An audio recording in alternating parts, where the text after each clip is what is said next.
contributes to the cause of education for the underprivileged in Trinidad and Tobago. Mr. Sookoo is blessed with a wife, Susan, and son, Ravi. Ladies and gentlemen, I present to you none other than Mr. Suresh Sookoo. Mr. Suresh, the time is yours, sir.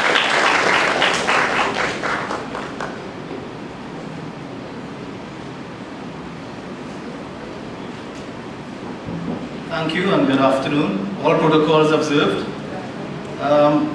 Being the last guy before we all get to go home, I'll use a cricketing analogy. I'm not sure if I am the fastest fast bowler coming in at number 11, or I'm the worst batsman coming in to get bowled in the first ball. Anyway, firstly, RBC is very proud to be associated with the University of South Caribbean and the SDA.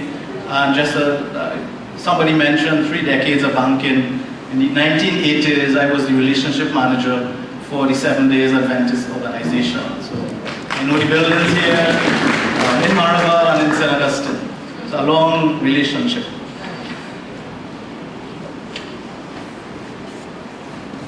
Looks like an impressive agenda, but I'm using a lot of slides, and what I'm actually going to try and do is to bring to the table a lot of things that were said today and actually do some comparatives between Trinidad and Tobago, and certainly our Caribbean neighbors, and where do we stack rank in some of the things. The best way to think of investments is if any one of you in the room may have $1, which one of us would you give your dollar to get the best return?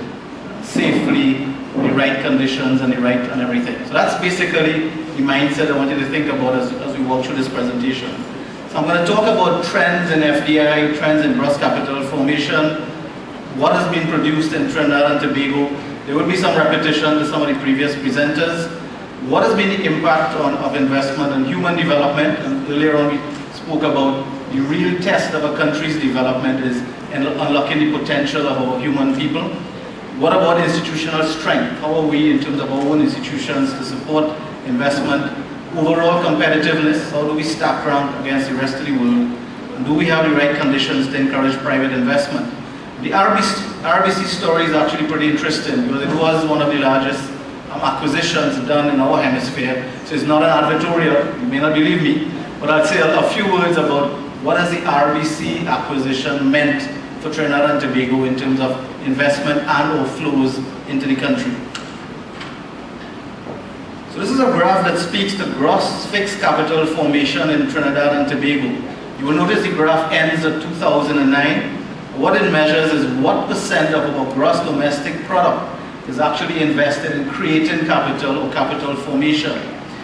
The soundbite from here, and you would see the graph starting around 20, peaking just about 30, and sort of declining at the end of 2009, around 10%. The soundbite here is that when we look across the region, the Bahamas consistently has levels of gross capital formation around 25% of GDP, Costa Rica around 20% of GDP, Haiti around 27% of GDP, and the Dominican Republic over 15% of GDP.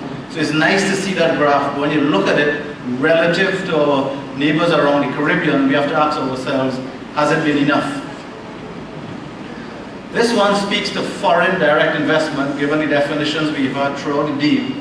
And it looks again at Trinidad and Tobago, Jamaica, the Bahamas, St. Lucia, Antigua, Suriname, and Guyana. There were many other countries, I sort of plucked these out. And again there on the left-hand axis is US dollars, and of course on the right, on the bottom axis, x-axis would be the countries.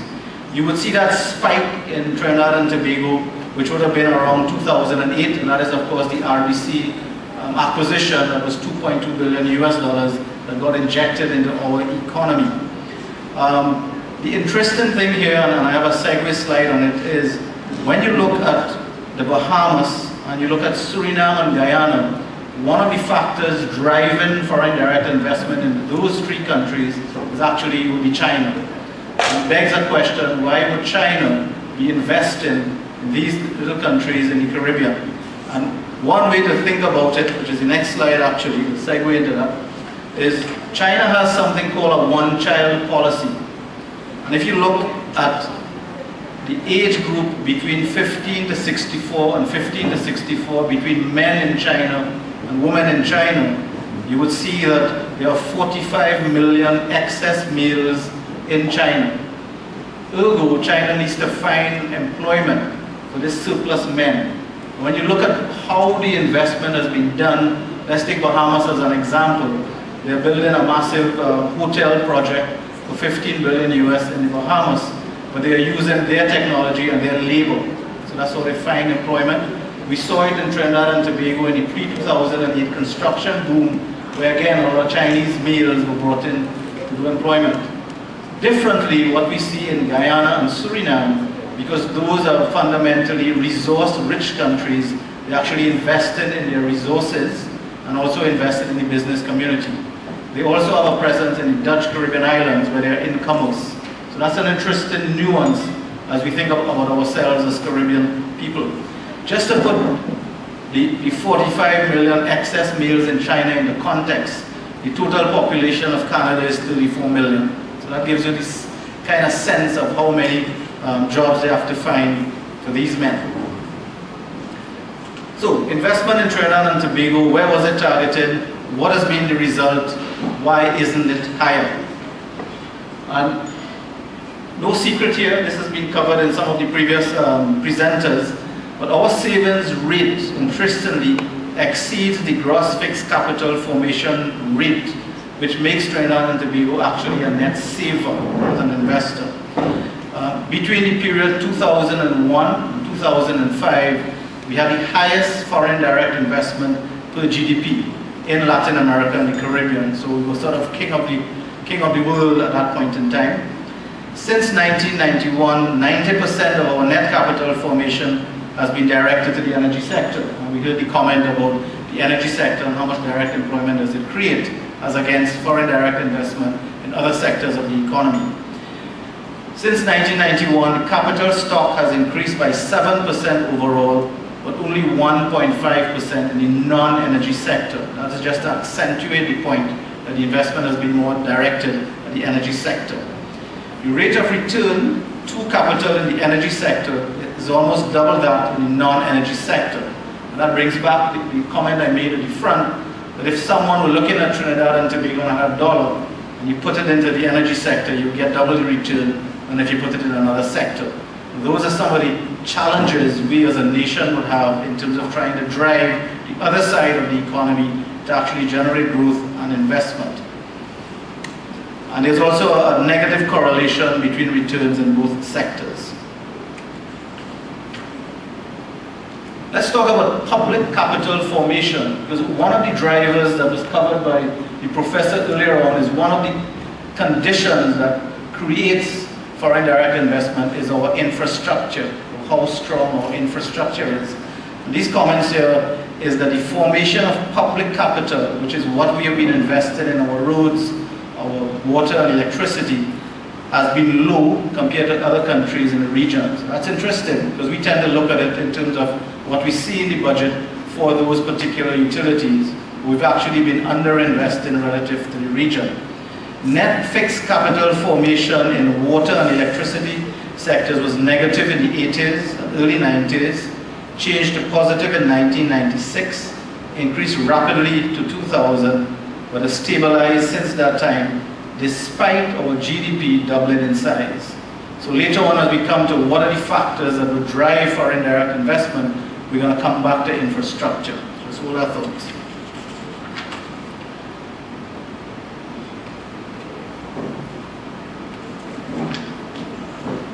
According to the latest corporate confidence index, local business confidence is falling due to concerns about inflation, skilled labor shortage, lower return on investment, government's failure to moderate spending. That was just some snippets from a recent confidence index.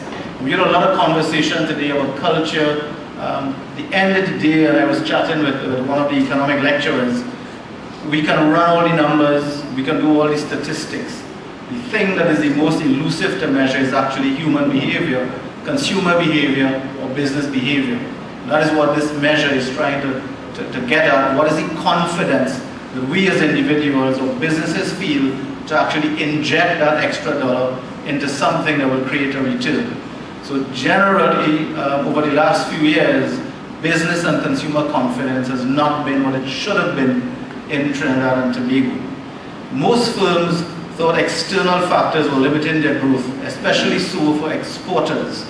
Poor and high-cost infrastructure, you see that come back in, low profitability, lack of human capital, poor labor attitude, corruption, and macro risk. The macro risk here would be looking at our GDP, where do we rank, etc. And if you look at our government spending for the last 3 to 4 years, we've consistently been running budget deficits, meaning we are spending more than we are generating as revenue to try and kickstart the economy and create investment. We cannot do that forever. That is why the minister didn't refer to it this morning, but the Minister of Finance in his last budget speech did say that by 2015, 2016, he wants to get back to a balanced budget. That is what actually has kept Trinidad and Tobago sort of immune from a lot of the things that has been happening in the broader world, because we've had a government that had the benefit of getting tax income from our energy sector and redistributing that into the economy, and therefore government spending has been the one that has kind of kept the economy ticking along as against private sector investment or foreign direct investment. Human development. This is an interesting slide. Out of a rank of 187, what I did here is I ranked the Caribbean countries to look at where did we score relative to our Caribbean neighbors in terms of the Human Development Index. When you think about that, given that we have free education from early childhood all the way up to tertiary level, we have free health care, nonetheless we are still lagging behind certain Eastern Caribbean countries in human development. So you will see Barbados, Bahamas, Antigua, then Trinidad and Tobago. We heard the minister this morning talk about a goal of trying to get 60% of our students to get to the tertiary education level. So that's a bold goal. However, this stat is a little bit startling, especially when you think of our relative wealth to the rest of our neighbors in the Caribbean. We should be scoring probably better than Barbados and Bahamas in terms of our Human Development Index. This is not just about education, this is about basic services like healthcare, etc. One soundbite there. The regional average of expenditure in education is 5.9% of GDP. TNT's average is 4.3%. So many of us will look at the budget and see millions of dollars going into education. When you look at it as a percent of GDP, we are still underinvested in education relative to other countries who may have a smaller GDP, just by looking at percentages.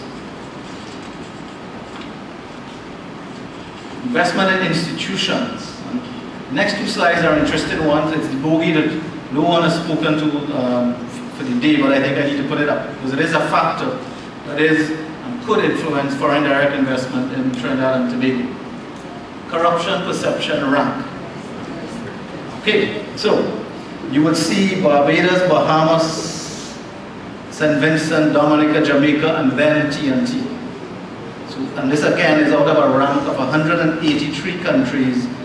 We are over 80 in terms of rank for corruption. So again, think of an international investor with $1 to invest, looking across the globe and trying to find the one country that he would want to invest in. He would want to invest, and I think it was covered off again by the professor, in terms of that stability, safety, etc. That you're looking for a country that actually has a low corruption perception. So that's interesting, and the other slide is even a little bit more frightening.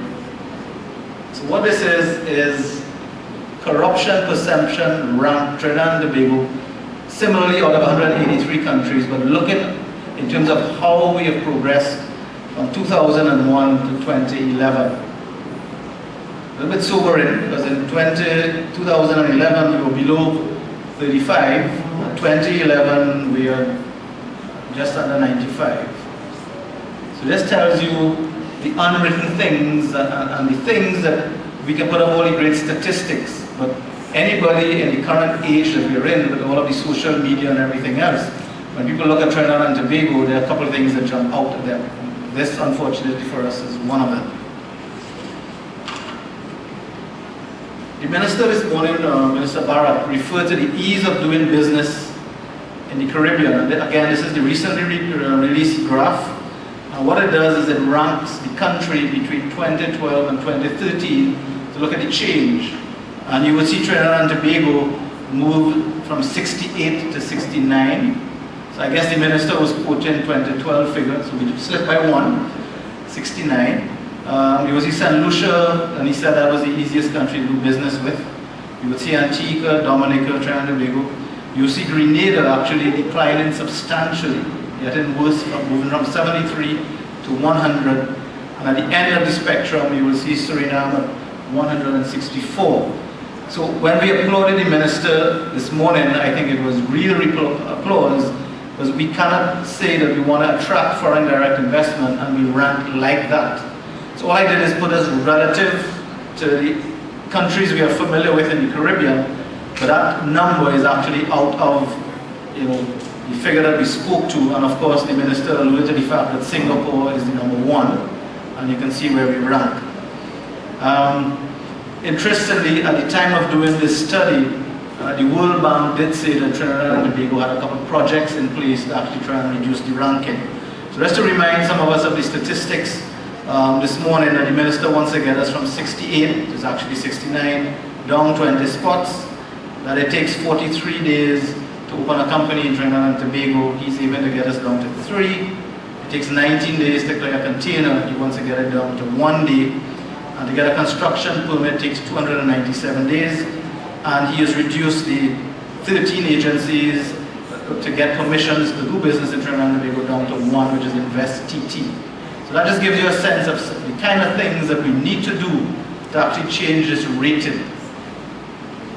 The only Caribbean country that actually had a positive move in here would in fact have been Bahamas, and they moved from 85 to 77. And the World Bank did say that for 2030 they also have a further project to actually make themselves easy to do business with. So let's talk about overall competitiveness. This one is probably one that we should spend a couple of minutes talking through. So all the rankings here out of 144, and all the scores are on a scale of 1 to 7. So our fundamental competitiveness or weaknesses, institutions, infrastructure, HDI, which are all functions of investment. So let's look at them. Under basic requirements, we are 41st. Singapore ranks the highest at 6.34 out of 7. We're at 4.95, kind of middle of the road. In terms of institutions, we are 91st. In terms of infrastructure, we are 55th, not too bad. Look at macroeconomic environment, we are 19th, which is a super score with 6.05. So for us as Caribbean people or Trinidadians and Tobagonians, we have to ask ourselves, if we are 19th in macroeconomic conditions, I think the professor put that up as #1, why are we not attracting more foreign direct investment? So that's something to mull on. Health and primary education, 55th. If you go to efficiency enhancers, we are 83rd. Again, Singapore is #1. Higher education and training, 71st. Back to that goal of getting 60% of us to be tertiary educated. Goods market efficiency, 106th. Labor market efficiency, 110th. Financial market development, 60th. Technology readiness, 60th. Market size, 107. Again, the professor spoke to the fact that we cannot use our small market space as a debilitating factor, but it is just a reality. We have to move beyond that to use ourselves as a base in which to grow and get to other markets. And innovation and sophistication, we are 89th. Switzerland ranks highest with 5.79. Business sophistication, 84th, and innovation, 104th. And the Global Competitiveness Index, TNT is deemed to be transitioning from stage 2 to stage 3, which is from an efficiency-driven economy to an innovation-driven economy. When you look at the statistics, it's not necessarily apparent, so there's some sobering numbers inside of here. So as we grab for thought. So conditions for private investment. Do we have the right conditions? This was alluded to. You can't read the graph here, but you can try. What it does say is that in terms of fuel and electricity costs, we are among the lowest in the world, and that was alluded to earlier this morning. And again, that should be driving foreign direct investment in the Trinidad and Tobago if our fuel and electricity costs are that low compared to the rest of the world. So what that says is, in spite of this, we're still not attractive. So clearly there are other factors that are affecting or impeding foreign direct investment into the country. Let's take another look at tariffs. And a tariff is something that prevents the free flow of goods coming in and out of a country.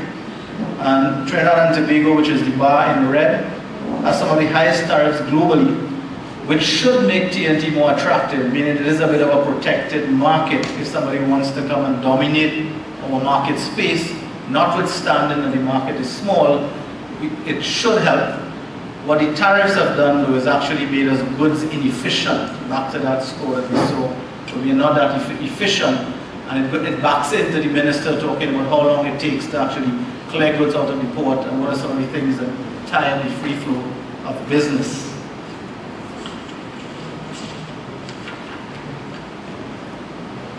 The minister this morning, Minister Barrett, spoke about this is a global village. You know, you're talking about global competitiveness, and if some investor is sitting there with $1,000 and wants to look, where do I invest? So what I did here is created a slide that spoke to comparing the Caribbean to Mauritius and Seychelles and the Pacific Islands along 3 dimensions, so that if these were the only 3 places that you could put your money, which one of the 3 would you pick? And if you look at redundancy costs, which is the first graph to the left, you would see that the Caribbean has the highest payout for redundancy compared to Mauritius and Seychelles and the Pacific Islands. If you look at the electricity tariff, and this one is a little bit misleading because here, by bringing in the other Caribbean islands, it spikes that cost. So if you had done this graph only for Trinidad and Tobago, we actually would have been, starring here relative to the others, but we looked at the overall Caribbean. And then the cost of starting a business, you would see Mauritius and Seychelles actually lower than us. So these are some of the things, and I think the commenter who just spoke actually spoke about taking a look at the top 14, looking at what they do, looking at ourselves relative to those 14, and then picking our spots in terms of what can we do as a nation to attract more foreign direct investment. There's a second bogey that we have not spoken about today, and I want to put it up. Murder rate versus global competitiveness rank. And I work for a global company, the Royal Bank of Canada. And every time we bring a visitor from Canada, or we have an expatriate that is coming down on a 1-year or 2-year assignment, we get our local security chief to do a briefing.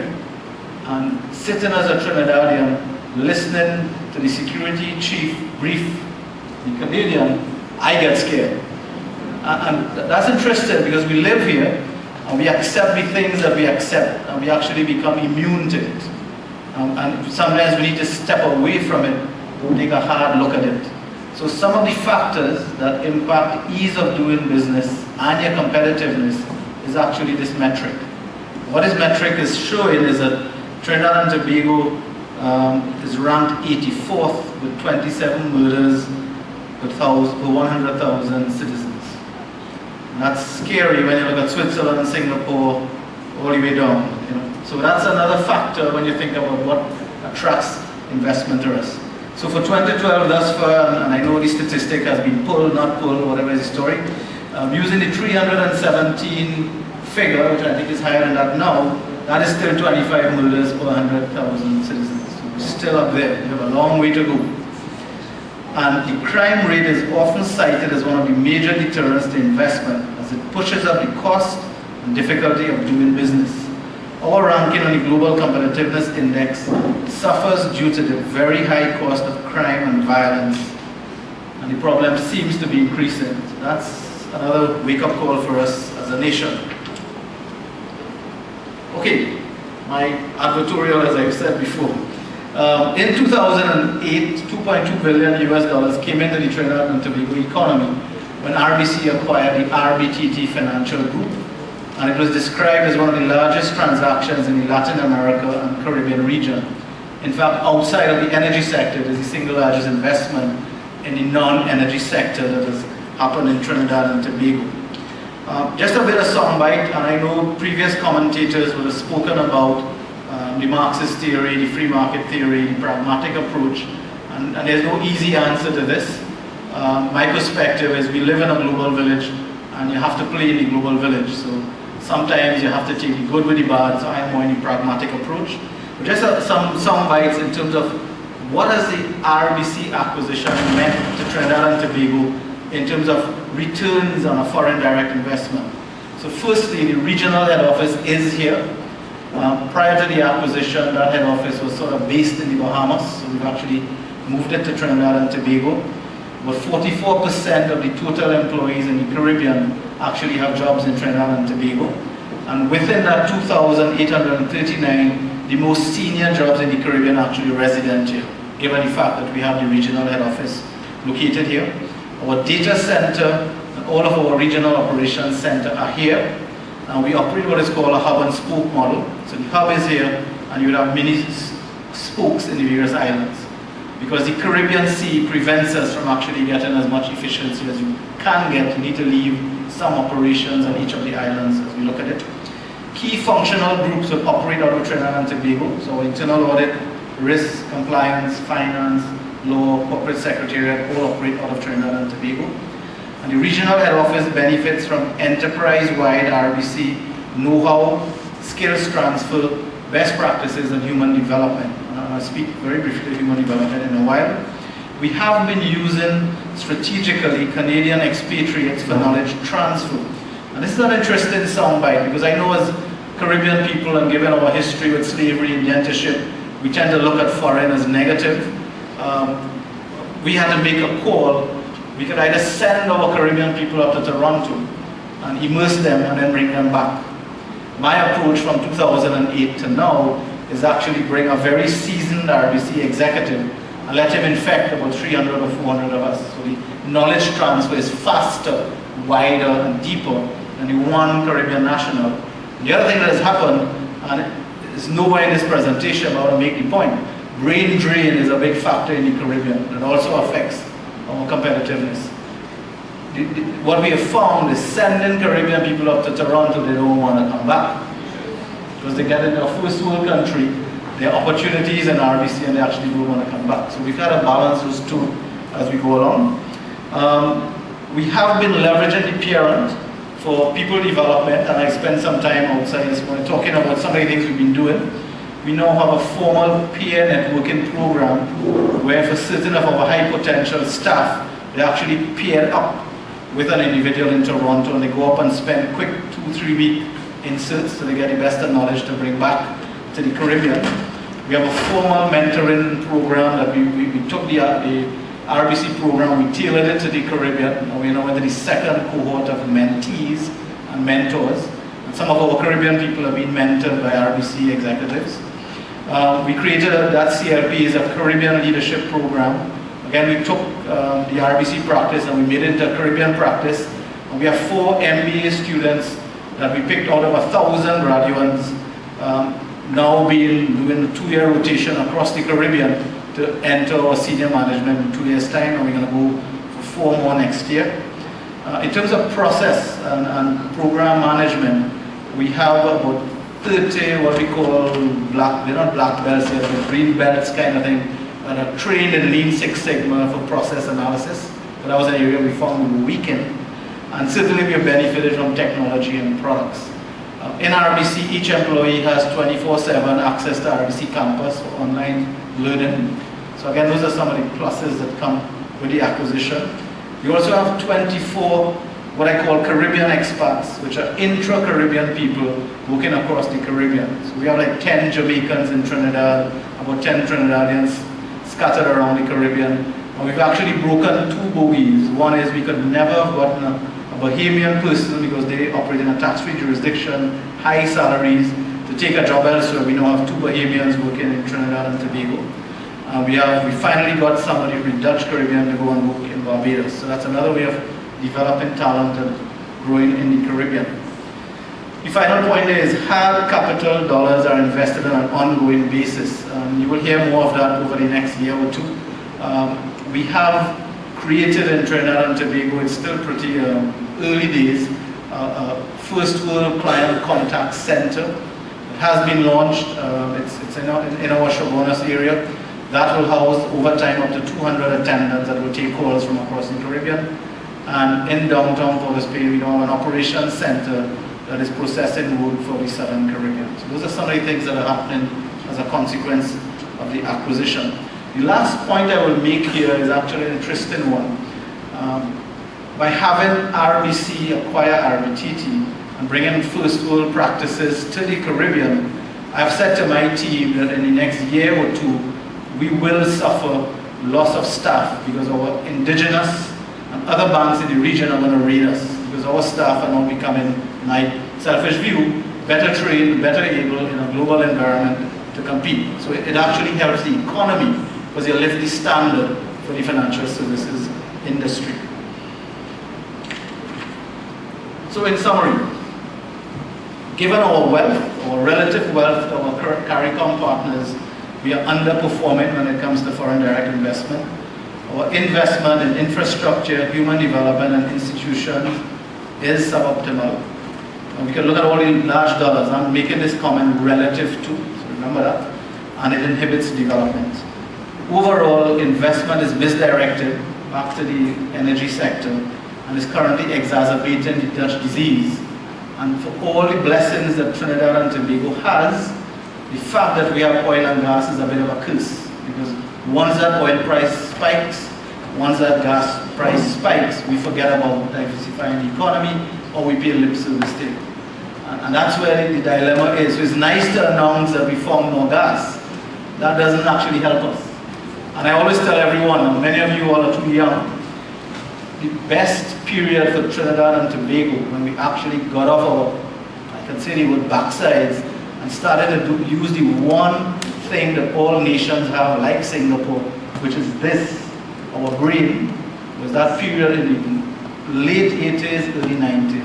The price of oil was nothing, and our manufacturers got up and conquered CARICOM, and we became very innovative. And we spent the time trying to develop our human capital.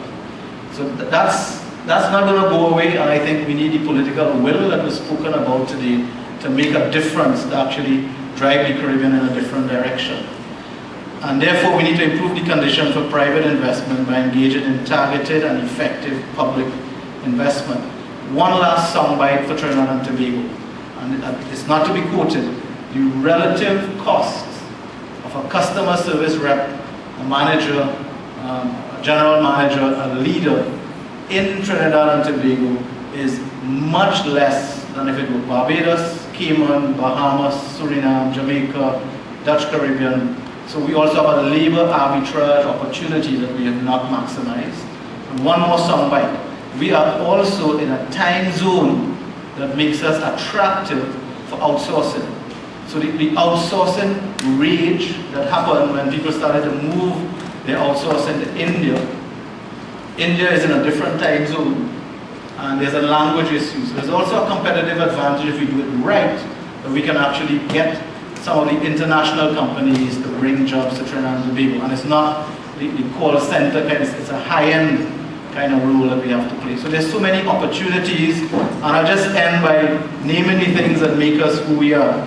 Low energy costs, below the hurricane belt, that time zone I just spoke about, our people in terms of adult literacy, the arbitrage I just mentioned, we have depth in this market, our diversity, our ability to deal with people of different races, ethnicities, religion. We don't make enough noise about that, but that is what makes us unique.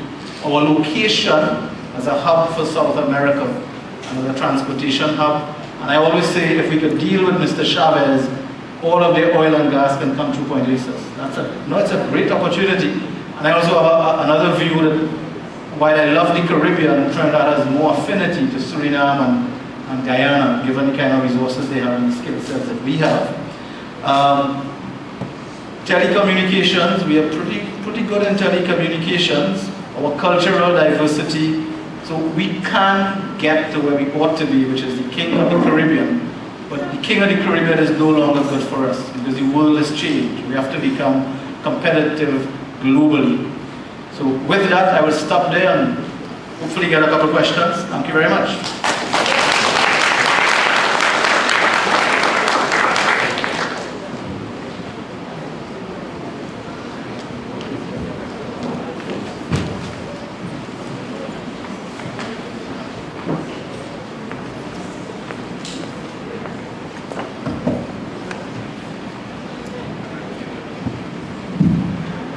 I think I have some common points with Mr. Suresh Sookoo, for he started with an analogy of sports. I was born in a country where the longest distance is learned within a short time possible and win. I mean, I'm going to be very short. In his presentation, he was summarizing of what has been spoken by all the speakers since morning up to this time. I only conclude of what he has said. However, he has given us the trend and evaluate of how RBC, which was RBDT, came and what are the benefits that we have gained. He has rooted that we have the highest saving rate and capital formation. He emphasized that though we have gained where we think our education expense is very high, he indicated it is only 3.3 or 3.8, comparing to the Caribbean states where it is 5%, which means we are low. He went on and said the people of the Trinidad and Tobago state are very friendly and have no problem of seeing foreigners working together with them. They don't have an issue. So the foreigners feel comfortable to come and work with this kind of institution. There is no language barrier. And also he emphasized that instead of sending so much people to Canada to stay, and sometimes they find out it's better than here, and they don't come back, they bring a few people here and they train us, and we keep on giving productivity. There are plenty of things that he said. But on the negative side, which he said makes foreign investors to feel uncomfortable to come here, he said crime rate is very high. But since we live here, we are not coerced with that kind of idea. When they come here, we become very friendly, and they keep on coming to us. And that's the most presentation that he gave to us. God bless.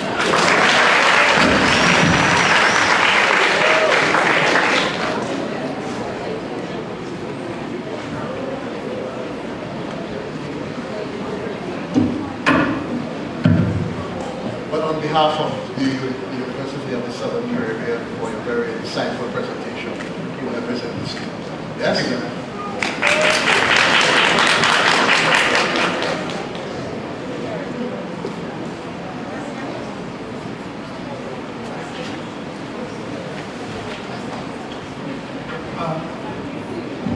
Those ones who are having questions, I will only allow 2 people because people have been sitting here for a while. Question number 1, please.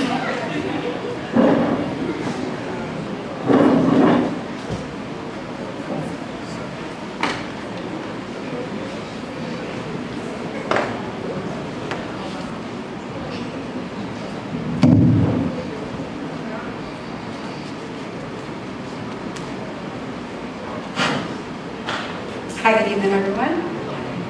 All protocols observed. Mr. Sookoo, I especially liked your presentation.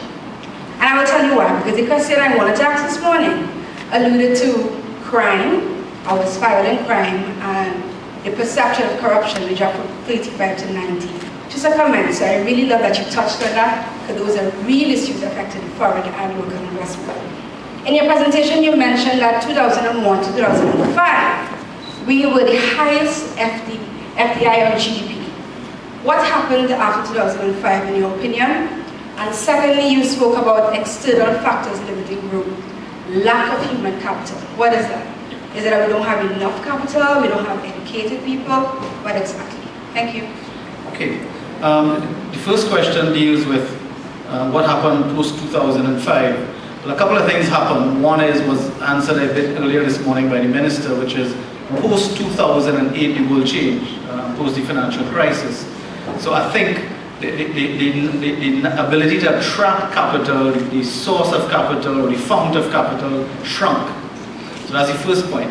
I think, however, between that golden period of 01 to 05, a lot of that investment was energy-based. One of the wake-up calls for Trinidad and Tobago is that the oil and gas that we have, it is actually, you have to go deeper and further to get it. And certainly in the African continent, they can now get it faster, shorter. So I think, as the minister alluded to this morning, they are now looking at resetting some of the infrastructural pieces that would again attract those investment dollars back to us. And if you think of British Gas or BP, they're a global company, so they'll be looking at where they have reserves for gas and oil, and they will be saying, where can I extract it at the best price, in the best environment? So I think some of that is happening, and some of them are actually looking to locate their plants elsewhere. So while the shale gas factor was commented upon, you may find that the BPs, the BGs, and other multinationals that may have wanted to come to Trinidad, they will say, maybe I should do something in the US, I should do something in Australia, something in Africa. So that's why I said we are now on a global scale. So that's a factor inside of it. The second point that speaks to human capital, it's an interesting one, because we tend to talk about our great literacy rate. Many of my friends here who are in the industry, and we look at the material we have to work with, when they come out of the primary school or the secondary school and get to tertiary, we know that literacy is a bit of a, it's a statistic. When you look at the real skill set, it's actually not that great. And I was making the point earlier to a few of your colleagues earlier today that even for us, and even at the entry level or the management level, when we take them into the bank, it's a tough go, because you are taken from the society what is being produced in the society.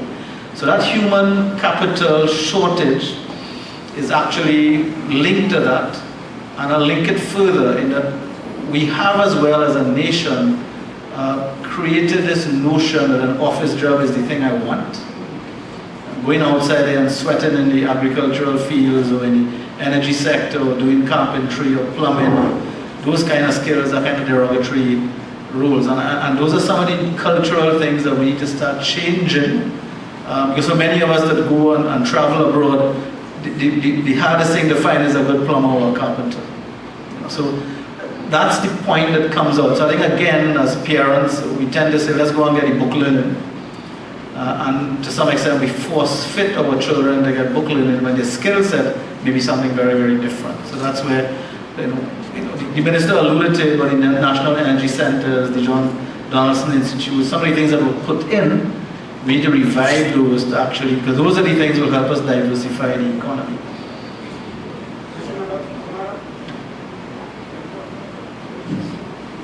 I just want to raise the issue of the role of the financial sector, given the significance of the issue of confidence with respect to how that sector functions, against the background of the two commissions of inquiry, but to make the point that when the global financial crisis took place, the local financial sector here, especially in terms of the commercial banking sector, was able to, I would say, remain very stable. I would like you to address that in the context of what are the main factors that are responsible for that, given the behavior of the players internationally. Thank you.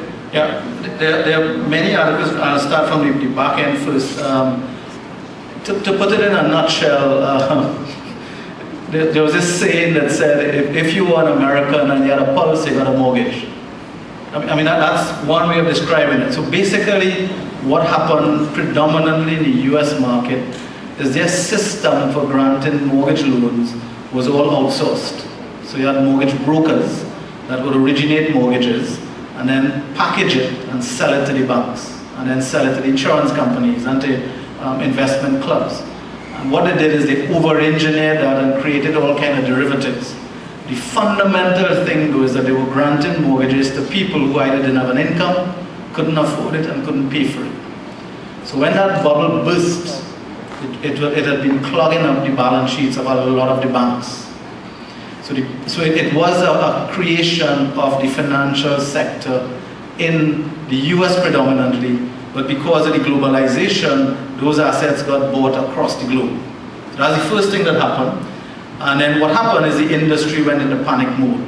Because unlike most banking systems, the investment banks, as they were known at that point in time, raised a lot of their capital in the capital markets. They didn't have your mom and pop savings. They were basically going to the market. That market dried up. And therefore, there was a liquidity crisis across the globe, and nobody wanted to trust the next bank, because I didn't know whether he had those bad mortgages on his book. And the system froze, and that's how Lehman failed, and a couple of insurance, Guamu failed, and a couple of other things happened. The difference between that environment and the Caribbean environment, and to some extent, it's a bit of a counterintuitive comment, because sometimes we knock, and the minister spoke to the Fisheries Act being 1916, sometimes we knock our archaic infrastructure. One of the things that protected the regional financial banks, and certainly banks in Trinidad and Tobago, is the archaic act that restricted foreign investment. So we could only invest up to 80% for most of our pension assets in TNT dollar assets, and only 20% in foreign. So that was one thing that buffered us from buying into those kind of assets. And I think generally the banks in Trinidad and Tobago were risk averse for those fancy derivative products. So we got protected as a consequence of that. So that has helped us, and we thank our central banks, and we thank everyone that has made that happen. Coming back to the question on confidence, it's an incredible question. Interest rates are down to the lowest ever. The banks are there willing to lend. And I was saying to the economists, not here now, that, and I alluded to it earlier on, the unknown is actually consumer and business behavior. If I look back at 2008, I think, and I'll use an analogy, that Bloomberg is what killed us, because Trinidadians, we were immune from a lot of things that were happening, but we all saw it live. Bloomberg, this was happening, this was happening. And I think people made their own assumptions and decisions and said, this storm is going to come to Trinidad and Tobago, therefore I'm not going to renovate my house, I'm not going to do this, I'm not going to do that. Particularly for our business community, I think they looked at the new government coming in, waited to see if there was a policy shift or a policy change, decided I'm going to wait and see. And of course, a lot of them have gotten, I would say, lulled by the fact of this heavy spending by the former administration, and they stopped being innovative. So they lived off the domestic economy. So a combination of all of that, including the crime and the other factors, everybody said, you know, I'm going to wait and see. I'm not going to retool. I'm not going to buy another property. I'm not going to invest in new plant and equipment. And to some extent, we've lost that competitive edge. So back to the minister, he's trying to use this year's budget as a signal to both the consumer and more particularly the business community to please go and retool, do things. Because the CARICOM market that has actually shrunk, and therefore you have to look for new markets to export your products. Don't only rely on the domestic economy. So that's a long way to answer it. The banks are quite willing to lend. What you would find though is that the banks themselves, coming out of the 08 and some of the things that did come into our economy, the non-productive rates are actually higher than normal. So their credit standards might be tightened a little bit. But I think in the competitive environment that we are in, if there are any good loan opportunities, we are all beating up on ourselves to lend. So that's why I did the advertorial. I know you have many questions to ask, but I'm not going to allow anybody because we are tired. However, I have question number 2B.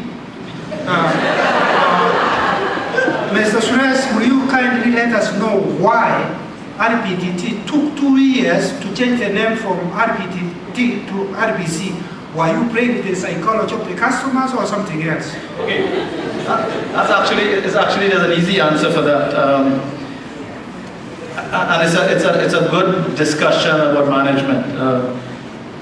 The greatest expression of your brand is actually not the logo, it's not the lingo, it's actually the person you meet when you enter, when you ring on the phone, when you contact my institution. So the fact that RBC bought us in June 2008, we could have rebranded the day after, but it wouldn't have meant anything new or different for one of our employees and more particularly our clients. So we deliberately took our time to make some of the changes in terms of the merger and the acquisition and all of that. And we picked our spot in terms of what was the right time to actually make that change. Some would say we still did it at the wrong time because we actually had converted to a new technology platform, and it was one of those, you couldn't go back, you had to go forward, and we had some issues when we launched live. But a big part of that was actually between 2008 and 2010, some of the changes we were trying to implement in the psyche of our people at the front, which is how do they sell better, how do they serve better, and that's a long-term journey. We're still not there. There are a lot of things we are doing, particularly in Trinidad Bank now, going back to the minister and ease of doing business. We are re-engineering how we are doing business across all of our branches in Trinidad and Tobago. That takes time, so I would love to see any one of you about September next year, and then you can tell me if you note a big difference in our service. You should be seeing something different now. We've done a few things in the branches, but the real change is coming during 2013 in every branch in Trinidad, and then we're going to port that over to the other countries. One last point, we are yet to rebrand in the Eastern Caribbean. The other thing with rebranding in the Eastern Caribbean is you have an RBC branch and you have an RBTT branch on two different platforms. If I rebrand, the client could assume that I could walk into either one and get the same product, and that's not going to happen. So we have to get interoperability and, as they say, do some plumbing first before we can actually rebrand. But the best ambassador for your brand is actually your employees. So we need to get their minds right rather than just doing the ceremonial changing of the sign at the top of the house.